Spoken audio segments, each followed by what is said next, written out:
What up, everybody? What up? What up? It is the wee hours in the morning of January 19th, one day before the inauguration. You know what I mean? One day before the big change.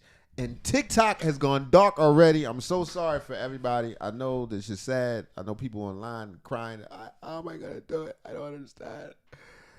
TikTok, they went cold-blooded. They did it like a real G would. They just canceled it. They was like, you know what? How about if we just shut it down and we don't have nothing for y'all? All right, here we go. This is going to be a series of videos, and I'll compile later to make a better, more digestible piece. And you guys will see it a little bit later. But the first video I'm going to go through with the TikTok little thing is with TikTok ban facing, young people flock to other apps. This is kind of crazy in my personal opinion, but y'all check it out. Tell me what you think. TikTok's other app. Tonight, amid fear a TikTok ban could take effect later this week, some Americans flocking to Chinese apps like RedNote. I'm a TikTok refugee. And Lemonade. Hello, Lemonade. This is my first video. Both apps have similarities to TikTok, and Lemonade shares a parent company, ByteDance. The platform's topping Apple's downloads. We are doing this to spite our own government. Some say it's a form of protest. By going to an app like RedNote, they're saying, no, I am in control of where I give my data. Some users even protesting American-owned Meta. You will not catch me on Instagram Reels. The law that could ban TikTok largely focuses on U.S. government concerns that China could manipulate content Americans see or steal user data. TikTok denies this. TikTok's parent company, ByteDance, is explicitly named in the law. Users, for now, assuming the government isn't prepared to also block other apps like RedNote, but they could eventually be impacted because of their Chinese ownership. I don't care what nobody say. The Chinese find us very unintelligent. Anyway, how could they not find us unintelligent? In order to protest a spyware app, an app that's probably gathering in your information for nefarious reasons, we go to another deeper, even more nefarious website. It makes no sense. Why would you do that? I think people don't understand the threat that China poses to our very existence as a nation. So I understand if your livelihood is tied up into it, TikTok being banned could be a huge blow, but there are other ways because you live in America. And if you think that China is so much better because there has been a lot of pro-China sentiment, you do understand that freedom of speech and all that stuff you're talking about doesn't happen in China. That's precisely the opposite. You talking about, oh, I'm going to China and I'm against Instagram and I'm a ban. You don't have to worry about that when you get to China because you can't get none of that. You can only get Lemonade or whatever you was listening to. But anyway, that's the first piece. Now, that was a couple days ago. And this is from the TikTok CEO who has a message for Trump ahead of the ban taking effect. This is all the way up to this morning where I saw this message that read, what does this thing say when I look at it on TikTok? Sorry, TikTok isn't available right now.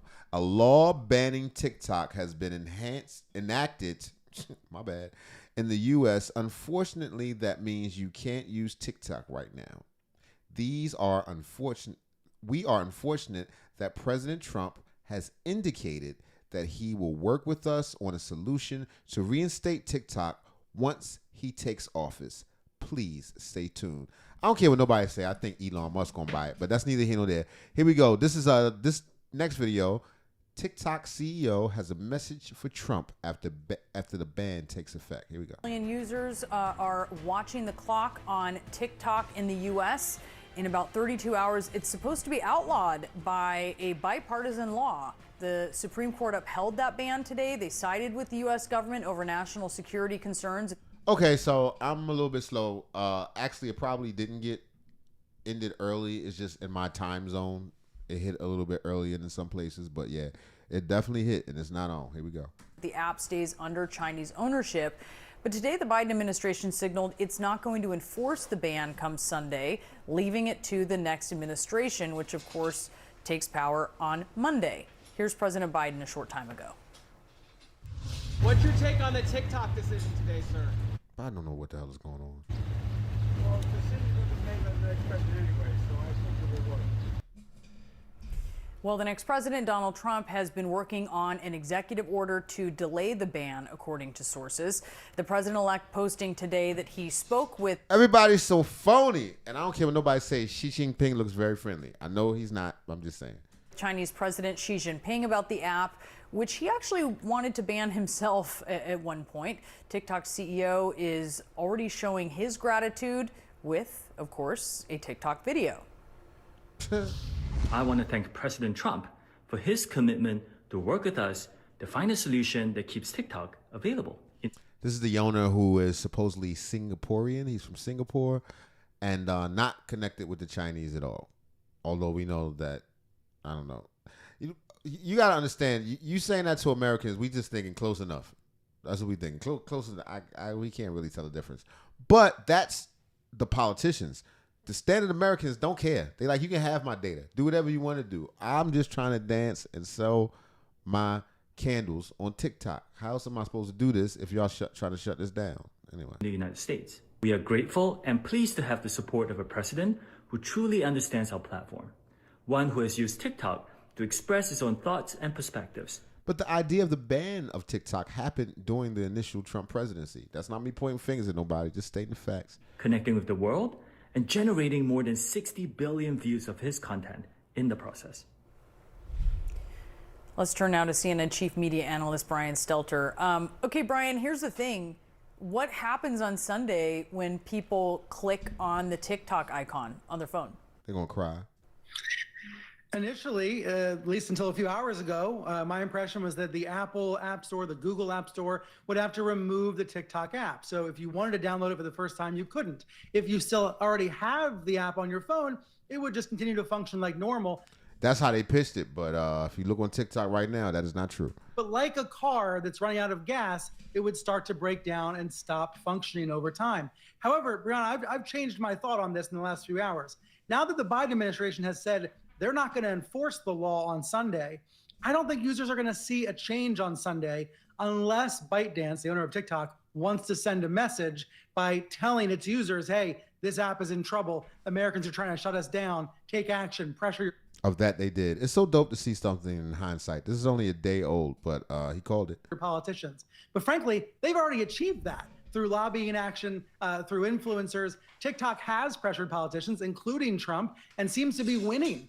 They seem to have the wind at their backs right now as they try to get this ban reversed. So, it is possible there could be several different outcomes on Sunday and Monday, but I think for the time being, because Trump has signaled that he wants to negotiate some way out of this, users' experience will probably not change this weekend. If the threat is there, why would you even consider reversing it? I don't give a damn how many people are sad. If it's true, if what you're saying is true at all, and that a nefarious adversarial nation is collecting our data for causes we have no idea of that may hurt us in the future, there should be nothing to talk about. They should go dark on it. They should not even talk about it. They should make up some bull about they're waiting until the next round of Congress or whatever and just let it blow over. It's so interesting to see how this is being handled when when big money's on the line and influence and perhaps even President Trump's reputation, because everybody thinks he's going to save the world. I'm not against Trump. Don't get it confused. I certainly wasn't a Kamala supporter, and I'm not necessarily a Trump supporter either. I'm just, a centrist, so to speak, just a regular American man. But we'll see how it plays out. But as it is currently, I'm sorry, y'all. You have to dance somewhere else. You can try it on Instagram. Nobody don't want to do Instagram Reels. I mean, it's all right, but it ain't the same. TikTok, they'll find some people for you. All right. This next story isn't.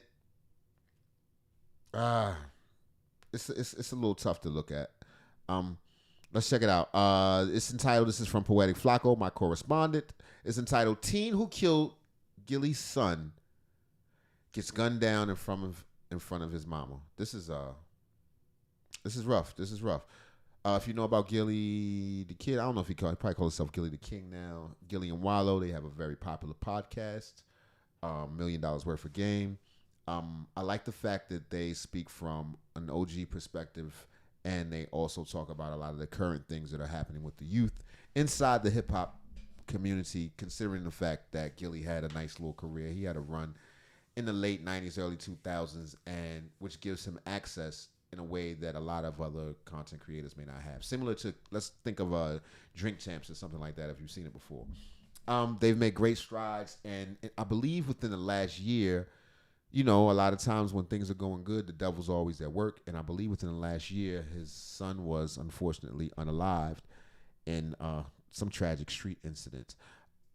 What this video is about is apparently the other young man who committed that crime has now found himself in the same position. So we're going to let Poetic Flacco, a more eloquent presenter, break it down for you. All right, Flacco, do you think? A whole lot more tragic. Right now, police are trying to piece together what led to a shooting in Olney that left one man dead, 2 other people injured. It happened around 8:30 tonight at Masher Street and Nadro Avenue in Olney. Police say a 25-year-old man was killed. 2 other men are in stable condition. No one was arrested. YG Cheese was shot and killed July 30th on the 5800 block of Masher Street in Olney, Philadelphia. Now, his death brought a lot of sadness throughout the industry because Gillie is very well connected. And about a year and a half later, no arrest has ever been made for the death of Gillie's son, YG Cheese. But as we all know, an arrest ain't the only justice in the streets. And to be honest, most street dudes will see their op getting arrested as an easy way out. They will much rather prefer handle justice in their own hands. Breaking details on the homicide investigation of 17-year-old Noah Scurry. He's the ByteDance star could student sell athlete TikTok to gunned an down American outside his home in front of his mother while getting ready to head to Samuel Fells High School. And that's where our Kelly Rule is live for us tonight. Kelly, what are you learning?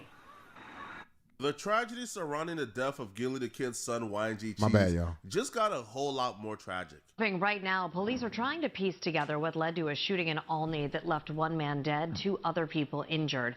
It happened around 8:30 tonight at Masher Street and Nadro Avenue in Olney. Police say a 25-year-old man was killed. 2 other men are in stable condition. No one was arrested. YG Cheese was shot and killed July 30th on the 5800 block of Masher Street in Olney, Philadelphia.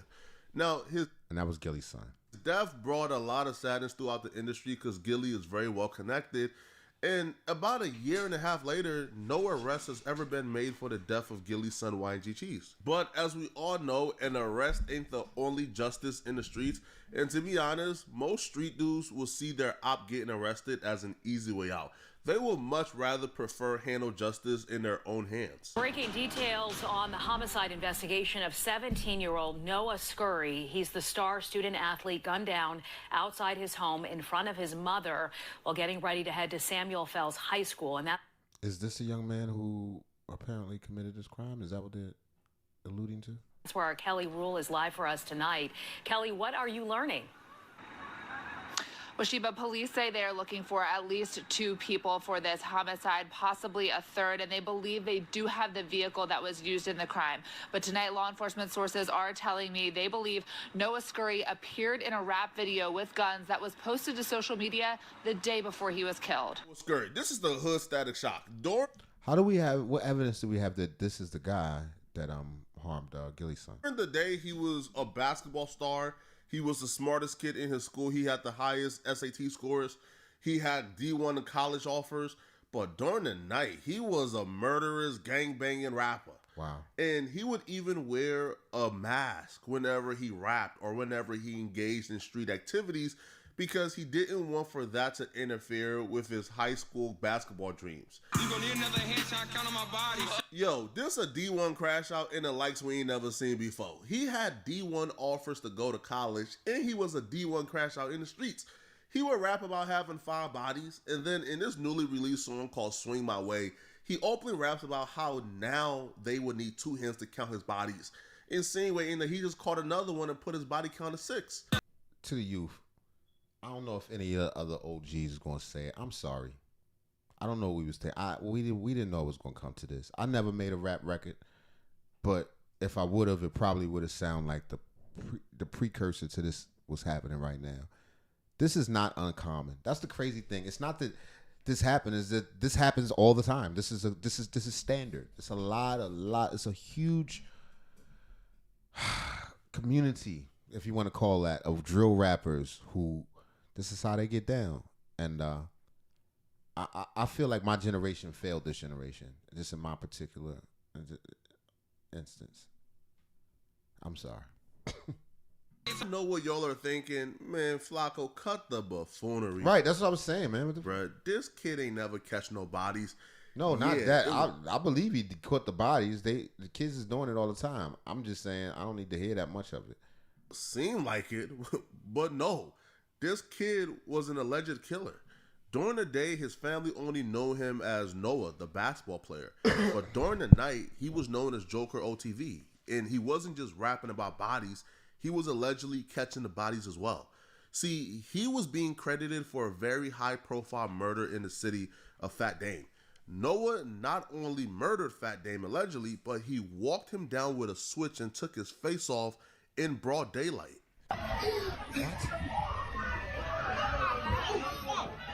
His face is good.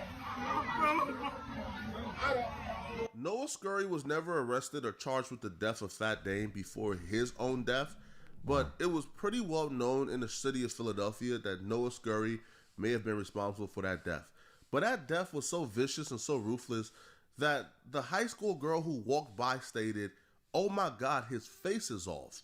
So if Noah Scurry is responsible for something that vicious and that ruthless and that cold, this wasn't just an average kid. This is a sociopath. This is a kid who was bloodthirsty. And when you look at all the rumors going on and you hear people who's close to the situation speak about it, this doesn't appear to be a situation where Noah Scurry is getting revenge for anything, or where Noah Scurry did this because he's repping a block in their ops. No. Noah Scurry represents a particular clique, OTV, who apparently their entire mission is to just catch high-profile bodies to get their rep up. They're not beefing with these people. They don't these people. Their mission is to catch high-profile bodies to get their rep up. It's like Aiden Waters and YBC Duel. YBC Duel had no issues with Aiden Waters. Aiden Waters was a high school track athlete, a high school star who could have won a college on a scholarship as well. But Aiden Waters caught the body of YBC Duel because he wanted to get his rep up. I can't believe this. This is crazy. I can't believe what I'm hearing. This is sad. This is crazy. Just we raising serial killers now. That's what we raising. I don't even care about the algorithm, man. That's what we raising. We raising full-blooded. This is insane. So these are not situations where these people are adversary. So to walk, even if they were adversarial, it just could. What's next? Things only escalate as time goes on. Like, I'm sure in my mother's day, a woman wearing a mini skirt was crazy. From that to BBLs and everybody's a stripper and has an OnlyFans account. That's a huge jump. That's a huge jump in a couple generations. What is there to come? If it's now cool to be a legit, I mean, serial killer? Is that what we saying? If that's all right, what's next? Suicide bombing? We gonna that's gonna we rapping about with dynamite chest? It's not even funny, man. Nothing funny about this. This is insane. Here we go. Somebody down with a switch and take their face off like that, with no intentions, no malice, no hatred, no animosity. No, just because we do stuff like that. In your heart for that person, it shows you're just a different breed. Officials as 17-year-old Noah Scurry. It's a horrible day. This is something that no one imagined. The student, according to police, was getting in the car on his way to school behind his house with his mom. So this is something that is quite unimaginable. When you hear about the crimes that Noah was allegedly involved in, it would somewhat make sense when you hear the manner in which he died. Where was his dad? They walked up while he was in front of his mama, getting in his mama vehicle, and they murdered him in front of his mom. For something like that to happen to you, Brad, they would have had to have such malice, disdain, hatred in their heart for you that is unimaginable to even explain or try to comprehend. Their hatred for Noah could be explained if Noah was walking up to people with switches taking their face off. Yeah. Now, shortly after his death, a few hours, the murder vehicle was located. It was a white Jeep. And a day after the murder vehicle was located, one man was taken into custody for the murder of Noah. I believe that 3 people could be involved, but one man that's currently in custody is C-Baby, which is Gillie's nephew, YG Chee's cousin. Now, it was a little involved, but not as direct. Oh, this is crazy, man. Currently unclear why police is speaking to C-Baby or why or what they believe his role in Noah Scurry's death is, but C-Baby is currently in custody. Now, the interesting thing about this is, before C-Baby got arrested or got detained for Noah Scurry's murder, C-Baby had a very interesting IG post. C-Baby is keeping it true to the street code, man. The body ain't worth it if the streets don't know you did it. So after allegedly catching... And that's how they feel. High profile bodies, so that people know. Not only do you have to take a life of someone prominent, you got to make sure everybody knows about it. Wow. The body of Noah, man, he's on the IG story dissing Noah. My FanDuel ticket cooked. Just know they did it first. Blood, whole. He went ahead and said, I feel sorry for his mama. Clown, broken heart emoji. But this right here is the post we got to pause on. He would write, get your rest, Cheesy. That boy gas now. Wow. Confirming they smoked Noah Scurry because Noah Scurry was responsible for the death of YG Cheese. But it gets more self-incriminating, people. See, the song he used, Intro by Lil Durk, it had some very incriminating lyrics. On the intro, Lil Durk rapped, see the one that killed my blood, laying in blood, I can rest. Now, obviously this applies to the situation, but it applies to the situation in a deeper sense. There was a video going around of Noah Scurry laying in blood as his mama is over him hugging him. Holy shit. This right here is not just this is the most self-incriminating thing I ever seen, bruh. Ever. Yo, at this point, me and the police do the same job, bruh. We look at IG for a living and we get paid for it. It's time to go to the police academy, bruh, because catching these ninjas is getting easier. Easier and easier. It's nothing to live for. Apparently, with making moves like this, you can't have anything to live for. This is insane. Easier as a day go by, man. But it doesn't appear that C-Baby even cared about incriminating himself. He wanted people to know that this was because of Cheese. He wanted people to know that Noah died because he did something to Cheese. It's a shame, man. But if Noah Scurry was out here claiming to have 5 bodies, and one body they're claiming is he walked down Fat Dame with a switch and took his face off, and now Cheese family is claiming he killed Cheese. Wow. Yo, the Noah Scurry was a menace, right? The Noah Scurry who was allegedly demonic, a serial killer. So it doesn't appear like C-Baby, if he was involved or is involved, it doesn't appear he cares about being arrested by the police for this at all. It looks like he's pretty satisfied with the outcome. And he was ready to go to jail or ready for whatever, the consequences would be because he got his man. Y'all let me know in the comments section. Wow, that's wild. I don't even know what to say about this. It damn sure won't be nothing funny. Stop the